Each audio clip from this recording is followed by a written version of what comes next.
को देख के नमस्ते करेगी कंपनी, क्योंकि कंपनी अच्छा ये बता रहा बोतल चाहिए, तुमको पता कैसे चलता है? वहाँ पे देखने को मिली है, मुझे सबसे पहले है फल।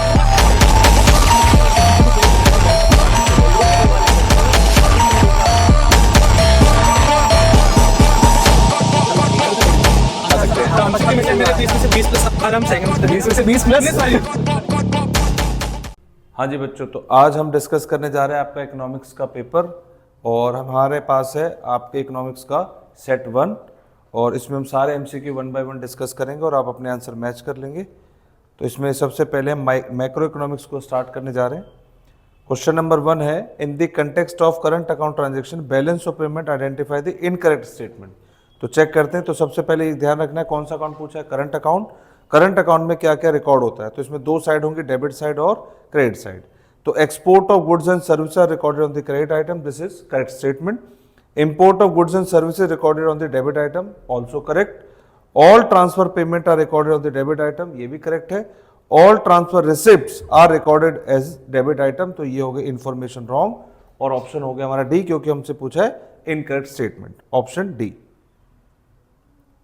कॉलम 1 कॉलम 2 आपको करेक्ट पेयर बताना है। इनकम फ्रॉम प्रॉपर्टी, तो इनकम फ्रॉम प्रॉपर्टी एक तरीके से आपकी ये इनकम है, और इनका मतलब अर्नड इनकम है, और old age pension transfer income है, तो ये इनकरेक्ट पेयर है। इनकम फ्रॉम एंटरप्रेन्योरशिप, तो एंटरप्रेन्योरशिप से हम क्या कमाते हैं, प्रॉफिट, तो ये करेक्ट पेयर है। मिक्स्ड इनकम और रेंट फ्री एकोमोडेशन, तो मिक्स इनकम हेड ए में आता है जैसा हम पढ़ते हैं, और rent free accommodation compensation of employ का पार्ट है, तो ये इनकरेक्ट पेयर है। Compensation of employ, interest from capital, तो ये वाला हेड बी में आता है, interest on capital operating surplus का पार्ट है, तो ये भी इनकरेक्ट स्टेटमेंट है, तो हमारा ऑप्शन हो गया option B.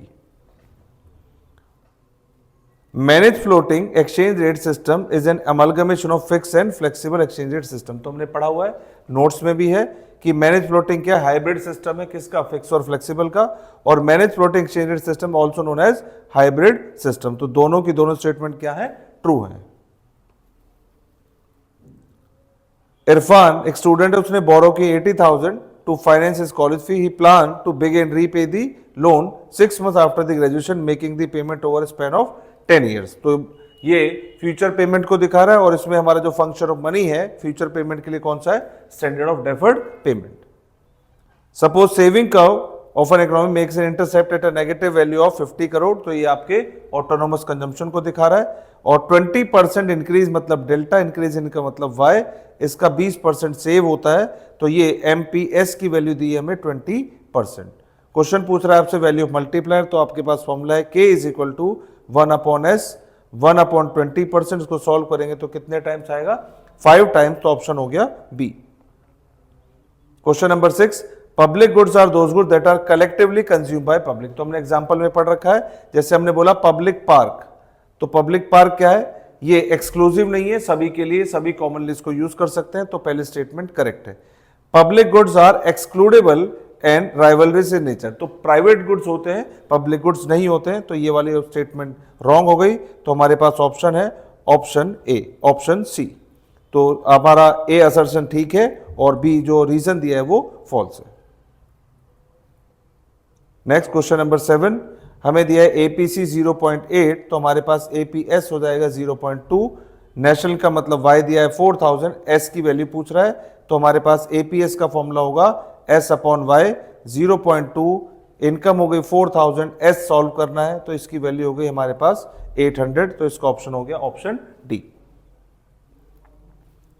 In the context of commercial bank which of the following statements are correct, तो करेक्ट बात पूछ रहा है, deposits receive are liabilities for the commercial bank, correct है। They are creator of credit in the economy, they are means commercial bank, तो हमने पढ़ रखा है कॉमर्शियल बैंक क्रेडिट को क्रिएट करते हैं, तो ये भी करेक्ट है। They accept deposit from general public, ये भी करेक्ट है।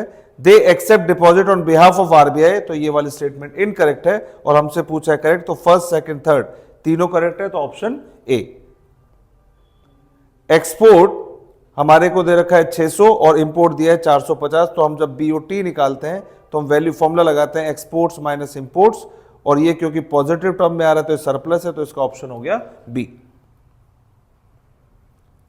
कॉलम 1 कॉलम 2, और आपको करेक्ट पेयर बताना है, यहां ध्यान से पढ़ना है कि करेक्ट है कि इनकरेक्ट, तो यहां पे करेक्ट पेयर पूछा है। नॉन टैक्स रेवेन्यू सामने लिखा है जीएसटी, तो ये इनकरेक्ट हो गया, क्योंकि जीएसटी तो टैक्स रेवेन्यू है। इनडायरेक्ट टैक्स फ्री राइडर, तो ये भी इनकरेक्ट हो गया। कैपिटल एक्सपेंडिचर और बोरिंग, तो बोरिंग तो कैपिटल रिसिप्ट का पार्ट है, एक्सपेंडिचर का नहीं, ये भी इनकरेक्ट हो गया। प्राइवेट गुड्स राइवलरीज होते अभी डिस्कस हुआ, तो इसका ऑप्शन हो गया ऑप्शन डी। तो यहां पे हमारे मैक्रो के 10 क्वेश्चंस कंप्लीट होते हैं, आप एक एक आंसर मैच कर लें, विद रीजन आपको आंसर एक्सप्लेन कर दिया है। फिर आते हैं इकोनॉमिक डेवलपमेंट पार्ट पे।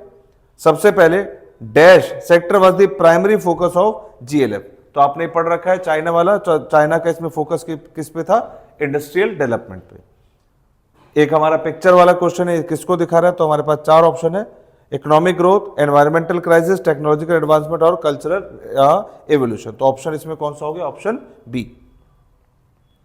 क्वेश्चन नंबर 20, ये भी हमने परसों ही क्लास में पढ़ा था, हायर्ड वर्कर्स में भी रेगुलर सैलरीड वर्कर्स और कैजुअल वर्कर। तो हमने पढ़ रखा है हायर्ड वर्कर 2 तरीके के होते हैं, और regular salaried employment is major source of employment in rural area. तो ये ऑप्शन गलत हो गया, तो statement 1 is true and statement 2 is false.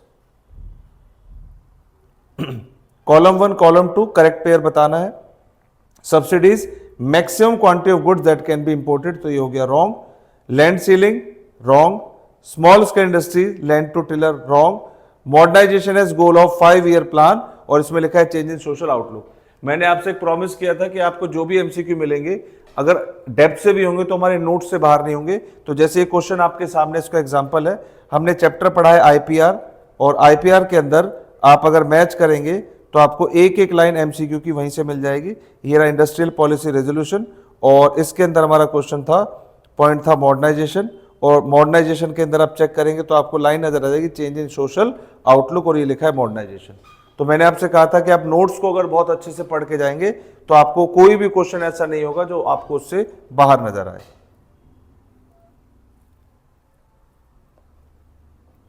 तो इसका ऑप्शन हो गया ऑप्शन डी। ये भी हमने अभी परसों क्लास में पढ़ा, it is the short term unemployment occurring to change of job. तो चेंज ऑफ जॉब के लिए कौन सा हमने पढ़ा था, frictional unemployment. Prior to economic reforms, public investment in social infrastructure by China resulted in better human development indicator. This is correct. China is ahead of India and Pakistan on many human development indicator. This is also correct, but this is not explaining the assertion. तो इसका option हो गया option B. आपको image को read करना है, और question किसके ऊपर है, identify trade practice that has successfully replace foreign goods with domestic production. क्या कह रहा है कि जो आपके इंपोर्टेड गुड्स अगर आप उसको कंट्रोल करके एक्सपोर्ट ज्यादा करें डोमेस्टिक का, तो ये किसका एग्जांपल है। आप बिना इमेज देख के लाइन को पढ़ के भी बता सकते हैं। तो किसकी बारे में बात कर रहा है, import substitution. Question number 25, human development indicator rule of law, no.